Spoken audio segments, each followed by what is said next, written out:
Baiklah teman-teman, video hari ini ditujukan untuk semua orang yang kota, daerah, atau pinggirannya belum kebanjiran oleh migran ilegal. Video hari ini akan menunjukkan bahwa kalian juga berada di ujung tanduk, sama seperti mereka yang baru-baru ini kebanjiran migran ilegal. Kenapa? Karena dalam 15 tahun terakhir, lebih dari 12 juta migran ilegal telah masuk ke Eropa. Dan itu tidak berhenti atau bahkan melambat. Bahkan hal itu semakin meningkat. Jadi, apakah Anda seorang berhaluan kiri atau berhaluan kanan?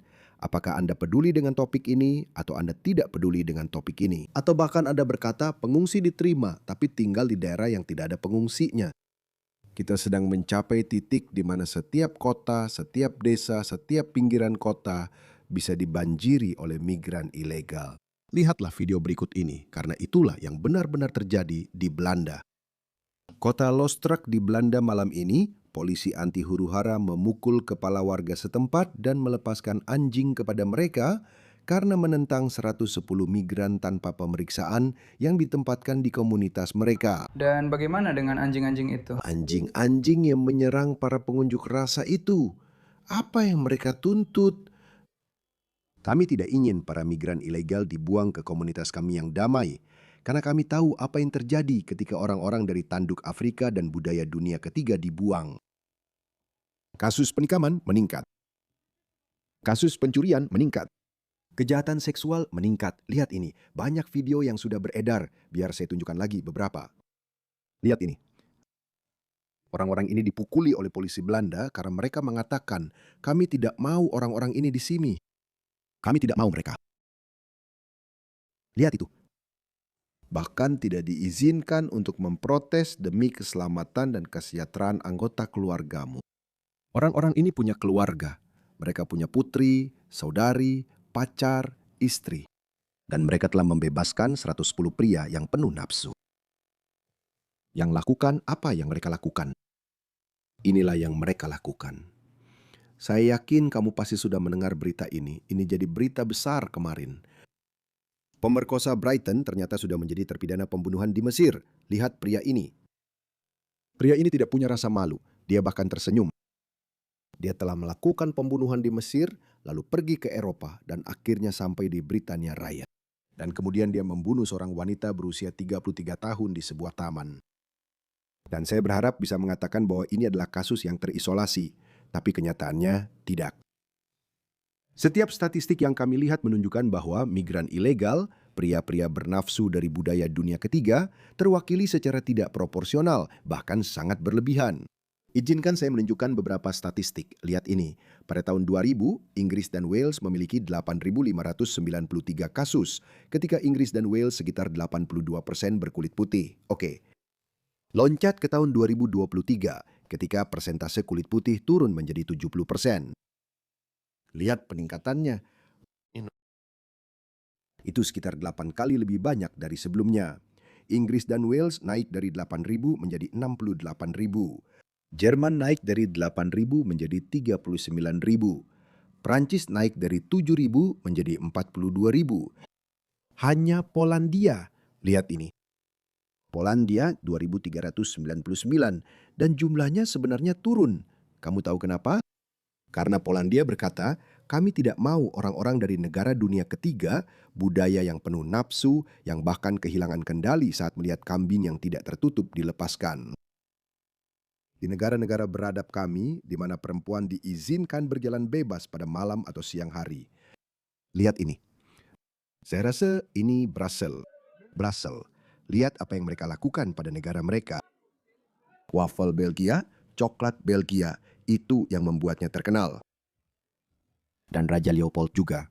Saya tidak mencari-cari alasan atas apa yang mereka lakukan. Tapi lihat ini. Lihat ini. Hatiku hancur hanya dengan melihatnya. Serius. Lihat ini adalah video terbaru. Orang-orang ini baru saja menyeberangi Selat Inggris. Mereka sedang menuju ke Inggris Raya. Mereka terlihat sangat tertekan. Mereka sedang melarikan diri dari zona perang. Lihatlah mereka, betapa tertekannya mereka. Di mana para wanita dan anak-anak. Apa yang akan mereka lakukan? Kamu tahu apa yang akan mereka lakukan? Lihat pria ini. Namanya Dr. Muhammad. Dia juga benar-benar seorang dokter Muhammad, seorang Muslim Irak gay yang membius dan memperkosa 3 pria setelah bertemu mereka di Grindr. Di sini dia sedang dalam tahanan polisi selama 24 jam, mengeluh bahwa dia akan dituntut di Irak karena menjadi gay. Jadi tolong jangan kirim saya kembali ke Irak. Dan tebak apa? Inggris Raya benar-benar tidak akan mendeportasi dia dengan alasan ini. Karena dia benar-benar telah membuktikan bahwa dia gay. Saya tidak ingin tinggal di sini lagi. Saya tidak ingin tinggal di Inggris Raya. Itu bukan keinginan saya. Saya harus tinggal di Irak karena saya homoseksual, dan hidup saya akan menjadi sasaran penganiayaan. Misalnya, jika mereka tahu saya gay. Lihat ekspresi wajah yang mereka tunjukkan. Bisakah kamu hanya melihat dia dan mengatakan bahwa dia adalah monster yang menjebak 3 pria di Grindr, membius mereka dan kemudian melakukan itu pada mereka? Akan dijatuhi hukuman mati. Tapi Lihat Channel 4 tentu saja. Mereka menggambarkan dia sebagai korban. lebih baik mati di Irak daripada hidup dengan perlakuan yang merendahkan martabat. Tidak, kami lebih suka melihatmu kembali ke Irak dan aku tidak peduli jika kamu dieksekusi.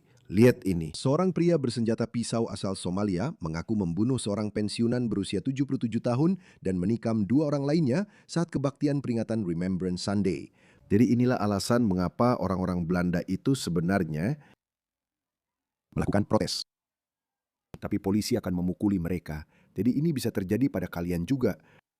Kalau kalian berpikir bahwa kalian aman, di negara manapun kalian berada, kalian sebenarnya tidak aman.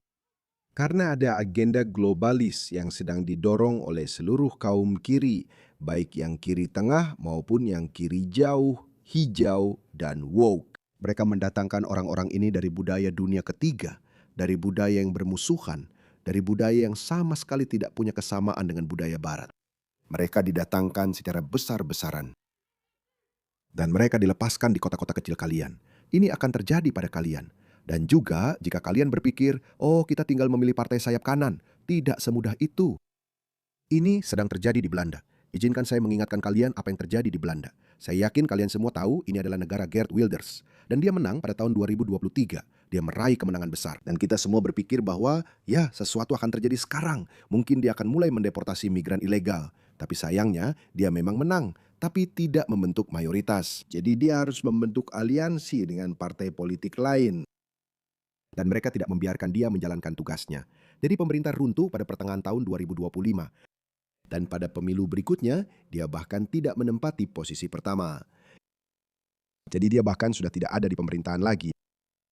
Jadi kamu pasti berpikir bahwa orang-orang Belanda akan berpikir, mungkin kita harus memastikan orang ini menang. Ia perlu mendapatkan mayoritas yang lebih besar agar bisa membawa perubahan nyata terkait krisis migrasi ini.